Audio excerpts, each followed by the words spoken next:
The lord. అందరూ బాగున్నారా? మీరందరూ బాగున్నారని నేను నమ్ముచున్నాను.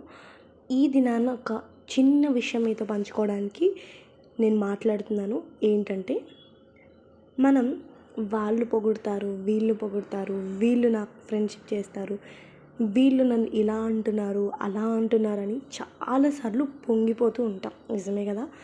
కానీ మనం ఒకటి ఆలోచించినట్లయితే బైబిల్ గ్రంథంలో అబ్రహాము దేవునికి స్నేహితునిగా ఉన్నాడు. ఎంత ఆశ్చర్యమో కదా! దేవుడు అబ్రహాముకి స్నేహితుడిగా లేడు, అబ్రహామే దేవునికి స్నేహితుడిగా ఉన్నాడని దేవుడే సెలవిస్తున్నాడు. నా స్నేహితుడే నా అబ్రహాము అంటాడు. మోషే నా ఇల్లంతటిలో సాత్వికుడు, నమ్మకమైన వాడు అంటాడు. ఇలా చాలా రకాలైనటువంటి దావీదు నా హృదయానుసారుడు. మనుషులు ఇలా అన్నారు, అలా అన్నారని పొంగిపోవడం కన్నా, దేవుడు మన గురించి ఇచ్చే సాక్ష్యం కోసం ఎదురు చూడడం, దాని కొరకు ప్రయత్నించడం చాలా అవసరం. మనుషుల కొరకు, మనుషుల మెప్పుల కొరకు ప్రయత్నించినంత వరకు దేవుని కొరకు, దేవుని మెప్పుల కొరకు మనం ప్రయత్నించలేం, ప్రయాసపడలేం.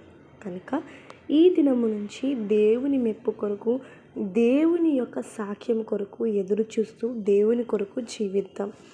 ఈ మాటలు దేవుడు దీవించునుగాక. ఆమేన్.